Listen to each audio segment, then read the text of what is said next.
Right now it is time to bring in Tim Luke and Greg Strahm, the Appraisal Guys of Frick and Frack. You can find them on the web at tqag.com, and you can find them here most every Tuesday, especially except when Greg promises he won't oversleep and forget, and the next week you call, he oversleeps and forgets. Good morning, guys. Good morning. Good morning. Happy holidays. Happy holidays. Greg, what happened? You promised you'd set the alarm. I know. I did set the alarm, but I must have turned it off when it went off, and I just fell back asleep. I mean, okay. It's the story of my life. It is. Speaking of technology, I do have a question for you. All right. Every time you call me anyway, on Skype, instead of connecting, I hear the little boop boop that shows that it was disconnected. So when I look on Skype, I have to click join call. So it doesn't somehow, I don't know if it's a setting or what. So I'll look at it. It might be the fact that at the same time, because it's ringing the other one, maybe it just waits. I don't know. I'll look into see if there's any settings on this side where I can work with it. But we don't know what Skype is. We don't know. It is what it is. We don't even know who's listening. We don't even know who runs the damn company. It's part of Microsoft now. So right. We'll look into it. Okay. It's in the Matrix. There you go. That's it. It's one of those unexplainable things in life. All right. Well, let's take a look. This shocked me when I saw this, but I guess it shouldn't shock me. Christie's reports an income of $7.1 billion this last year. Yeah. Now, Tim, speaking to that, is that like in the top 2 or 3 or the top? I mean, that seems like to beat that, you really have to be some power. 7.1 billion. 7.1 billion. It's amazing. And yes, that's probably right there. Sotheby's is probably right near or just under. I mean, the two were really doing great sales this past year. And basically, in talking to a lot of our friends in the auction business, if you didn't have your best year ever, you're doing something wrong, because there was such a jump in not only the number of people that were participating, but the more people that you bring in and have participate, then that helps drive up prices. But it's also the strategy of the type of material that you are also selling. So we're at a very good place in the marketplace, is that there's great stuff out there, and for certain items there's a lot of desirability and a lot of action in certain markets, and that doesn't go all across the board. Unfortunately, it's not for every area, but it's where you focus. And I think that auction houses, instead of focusing on the traditional, we always have to do a sale in this. Well, if that's a downwards trending market, well, what can we do to change that, or in some way remarket it or rebrand it, or just do combined lots? So I think auction houses are responding faster to the market trends and things that are happening within the marketplace. And that's $7.1 billion. I mean, it takes a lot. I must take a ton of money to run the company, so I don't want people to think that $7.1 billion is free and clear. It's not. But I think but part of that goes to the consigners as well. Yeah. So I mean, Christie's only makes a percentage of that, so it's not that full amount, but that's what they conducted in business and in their auctions. It truly is amazing, and it shows that really the pandemic had virtually no effect this past year. Well, it did have an effect. It helped rise. Well, I mean, that's right. That's negative. Effect. That's right. It didn't have a negative effect. Absolutely. And I think that's what everybody was thinking, is that this was going to be such a doom and gloom. The thing is that there was no real supply chain issue with the auction items. They're already there. So, and they're unique items, and it's something that if you did want The only thing that was holding it back was maybe if there were some delays in shipping or something like that. But other than that, it wasn't like a supply chain issue. It was, wow, okay, let's get something that's more one of a kind, or a piece that is unique that I could either add to a collection or gift to someone who has a collection. The other thing to think about this past year is, for most part, auction houses are way up as far as what their annual income has been and the success that they've had. But one of the things that's also happened this year, a lot of auction houses have broken records with some of the stuff Certain that they items. have Yeah. sold, certain items, and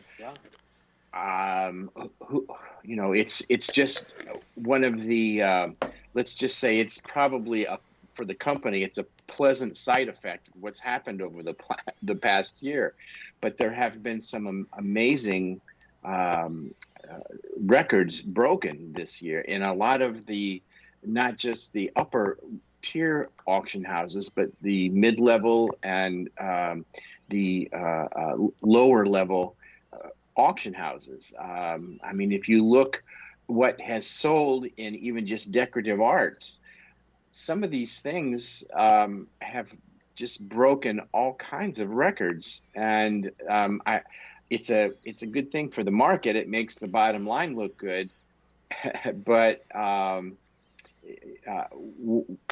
how long will that sustain? Because as we start coming out of this, how is this going to, what's going to affect the market next year? It'll be interesting next year to follow the trend and see how it's if it's maintaining or if it's going up, or and part of it has to do, I think, also with the world, the media worldwide, like the web and all of the social media things. Because, for example, we watched last night, and I'm sure Tim's going to talk about this in a second, but we watched Sorry, did you say that again? Oh, Siri. I don't know. Serious? I didn't even invite her to join this conversation. I don't know what the hell she thinks she's doing here. That was the But Lost in any Leonardo. case, The Lost yeah, Leonardo documentary. we There are two watched of the them. Lost Leonardo about the Salvatore Mundi painting that originally sold, I think, for like $1,100, and it finally ended up selling after 3 or 4 sales for $400 million before the buyer's premium. Right, 450 million. So, and I think a lot of people have followed that, and I think it's piqued their interest in online auction and not being afraid to bid on certain assets at a high level. So it's certainly been a good year. I will say that.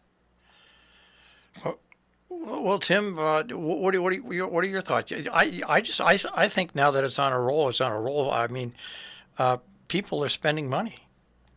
I agree, and I think that they are buying with confidence. And again, it goes to that supply chain issue: is that it's readily available, and I think that's what people are going to be looking at, is how easy it is and the accessibility to more of these items in the marketplace. Because prior to having it so accessible in an app or on your phone, is you would have to drive around the country or the world and fly around the world and try to attend all of these different auctions. And that would be extremely cost prohibitive. So if instead of spending that money for airfare and hotels and all your travel, is you have it in your hand, and the convenience of wherever you are, you can view 10, 15 different auctions within the same day. And you can take a look at everything, and it can be curated to your particular collecting interests. So you set it up to be notified when certain things have certain keywords, and that way it even lessens the time that you have to search. It shows you only the things that you're interested in.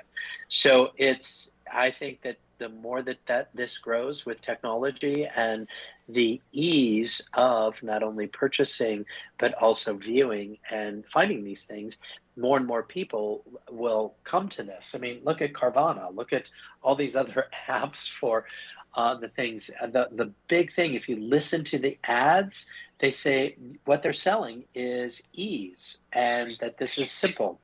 And that's where that all comes in. And I think that will really just continue as time goes on. And I think that we'll get more and more people into the fray that will be bidding, and they're going to be upgrading their collections and then also looking to sell their collections. All right. Well, by the way, this, of course, is Tim Luke and Greg Strahm, the Appraisal Guys, as they're getting set for Christmas and the holiday season.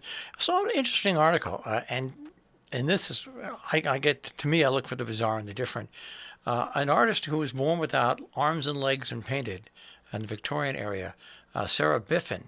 Last year, her auction price, I guess, was set at something like $3,400. Well, even that has changed. She's had paintings now bid on for £9,000, which is about $12,000.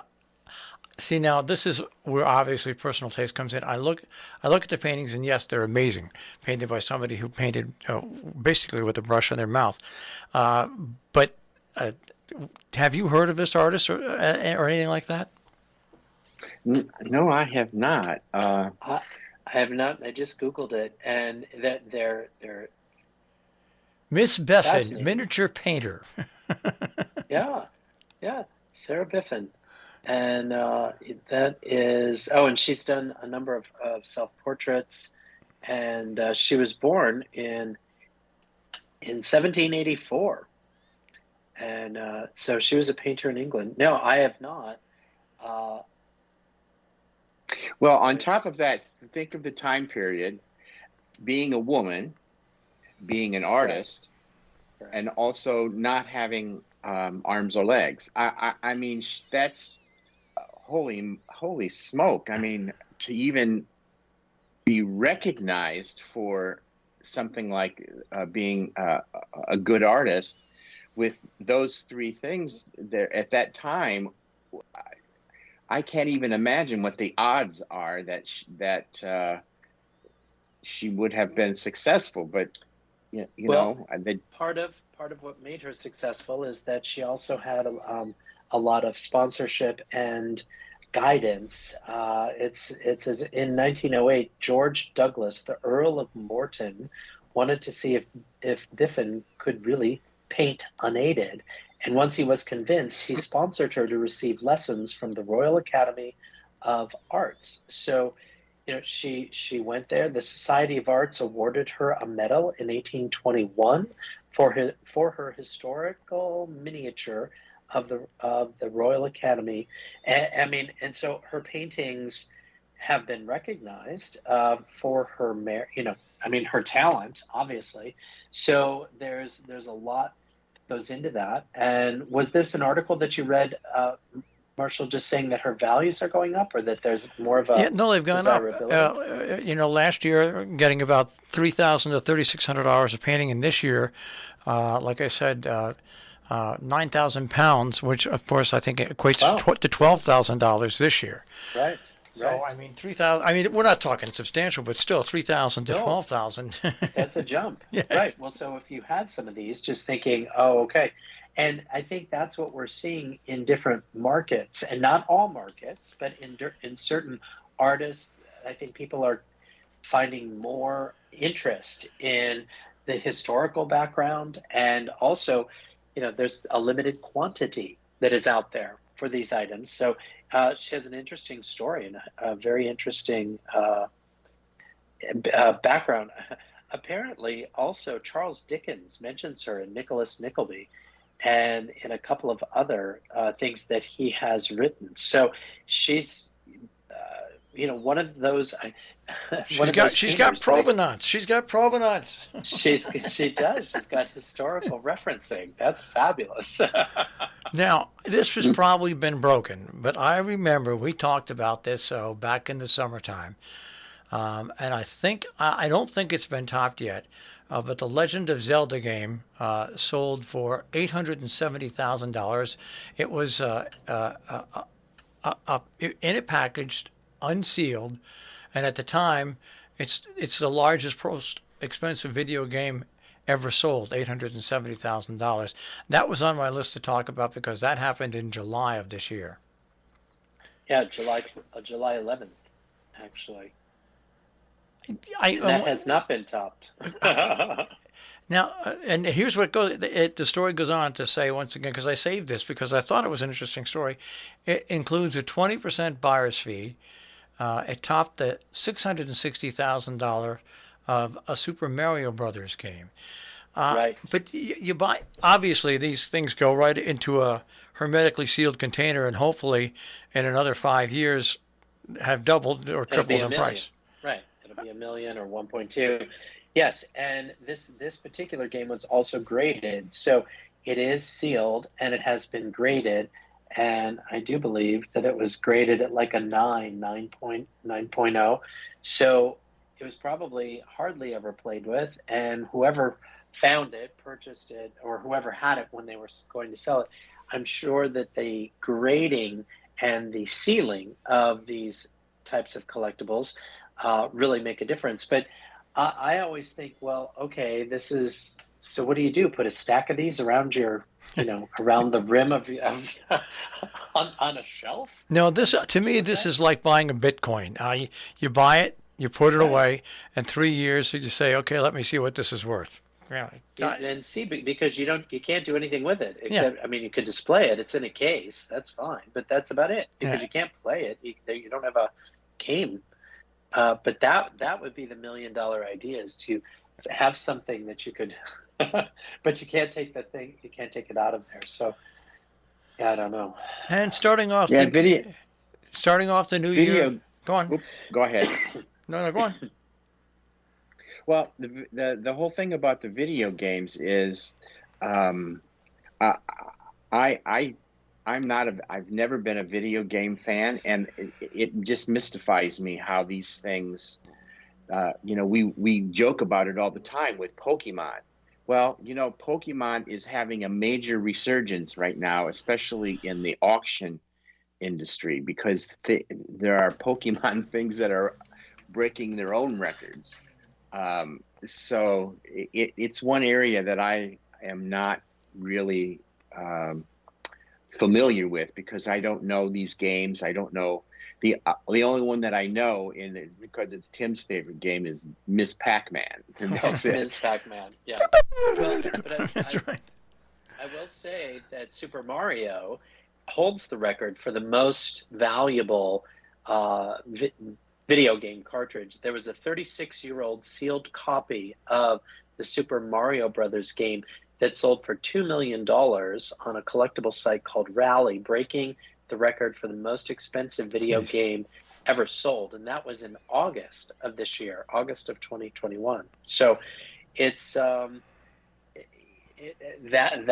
Zelda has the,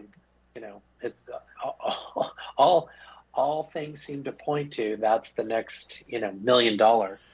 It was 36 years old. 36 years old. It was sold probably, sold probably by its original owner, who's still living in his mother's basement. Could be.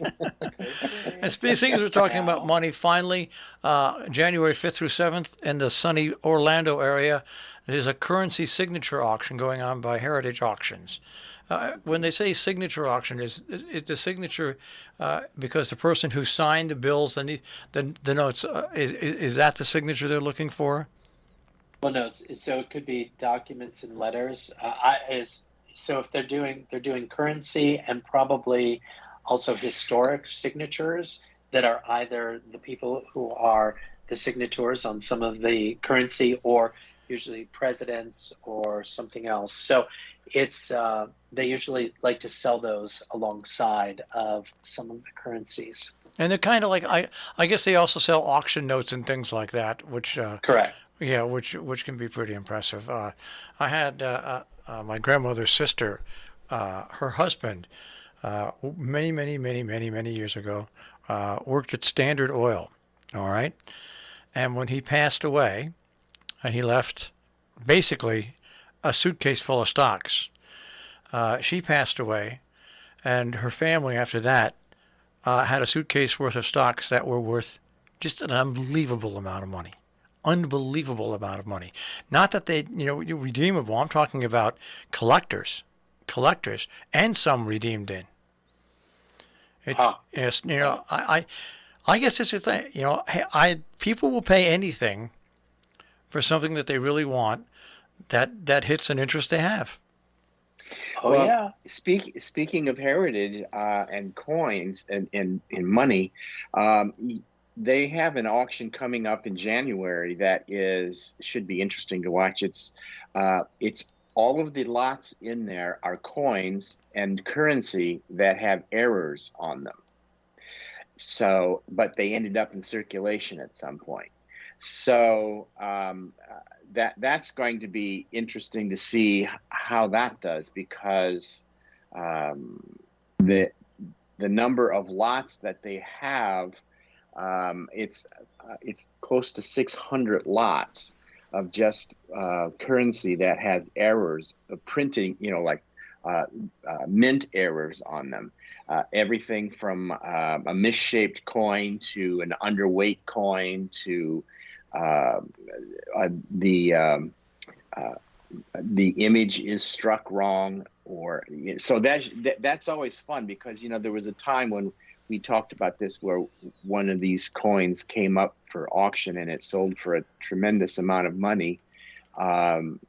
So this will be interesting to have close to 600 lots of misstruck currency to see what the sale does, because right now the bidding's already started and things are selling are already at some pretty good levels. So it's going to be interesting to see. And this sale starts on January the 3rd, and it should be fun to follow. So now you guys are all set and settled in for Christmas. Do you have your New Year's plans now set up? Well, it's kind of not up to us right now. It's going to be up to what happens with our favorite subject this past year and a half. That's right. This whole COVID thing, I'm beginning to think that it's going to boil down to be exactly like the flu. And we're going to be living with COVID the rest of our lives. And people that want to get shots are going to get shots, and people that don't get shots don't get shots. I really, at this point, I shrug, and that's what I think it is, because obviously this thing doesn't want to die, and it doesn't want to kill any more people, because if it does, it's not going to be able to, keep reinventing itself. So. Yeah, and it won't be newsworthy. My meteorologist came up with a great idea. Instead of telling us how many people get it each day, report it like the common cold. Here's how many hospitalizations we have, and here's how many deaths we have. That's all we need to know, because I think we're going to be living with this for the rest of our lives. And yeah, I think so. Well, we came up with a very novel idea because Tim and I decided that we didn't want to spend a second Christmas without family. So we decided that we're going to lemonade out of lemons. So we purchased the instant test kit. Okay. And before everybody can come in the house, they get an instant test. And while they're waiting for the results at 15 minutes, they'll be in a socially distanced area where they can have as much champagne as they can pound down in 15 minutes. And the great thing about that is, if the test comes out positive, they've got enough champagne in them, they won't give a damn. Yeah, Exactly. So far the results. Yeah, the response from the people, it's only 10 people, so it's Right. not as though it's a Small tremendous number, amount. first of all. They all Second, thought it was a great idea, and I kind of. and I have to second- thank Tim for that, because I was a little hesitant to send out an email like that, but everybody thought it was a great idea. Good. So- Well, and also in our invite, we just said that please be sure to make sure that you are boosted and have your vaccines. And, it's a small number of people, but we just said we just want to ensure, out of an abundance of caution, make sure that everyone is, feeling, because it's both mentally and physically. Because mentally, you're just wondering, oh my gosh, I'm with some people. Is this, and you get this? It's very, it's difficult. But we're no hugging, no kissing. Stay a little distant, and we'll enjoy the holidays. So my brother is in town from Ohio, and my sister and her husband are driving down tomorrow from North Carolina. So we'll have them and just a few of our friends that we know also mask up and don't go to big crowds and do things It's like basically that. our bubble. It's our bubble basically still. I mean, I'm the worst. I mean, I'm the one that would be the intruder, but I always. I'm traveling all over, but I'm in small groups. I make sure that we don't, if we eat, we eat outside or we take it back to our hotel room. We're very vigilant with the hand sanitizer and the masks and just making sure that we are doing I want to make sure because I don't want to bring it home to Greg or to my mom and dad. All right. Well, I want to wish you guys a Merry Christmas. Jill and I wish you a Merry Christmas. Have an enjoyable time, and we'll speak to you next week. Hey, Okay. right back at you, and Merry happy Christmas. 35th for the radio station. 35 That's years. Outstanding. That comes up 35 on years. December 23rd. Arthur will be on the air for 35 years on the AM. When did you start? Were you 12 years old? Well, I've been on the air. This is my 51st year, so Yeah. I remember I worked at a radio station in Kingston, New York, and they were celebrating 35 years in your ears. And I remember working back there and saying, Jesus, that's a long time. Well, guess what? Right. It's not. I've been doing it for 51. It's funny what age does. Gives you context and It is. perspective. Merry Christmas, Hey, happy guys. holiday. Hey, Thank Merry you. Christmas. Take care. Thank you. Tim Luke and Greg Strahm, the Appraisal Guys, the frickin' frack of Nick and Knack, with the praise this here on Robin Hood Radio.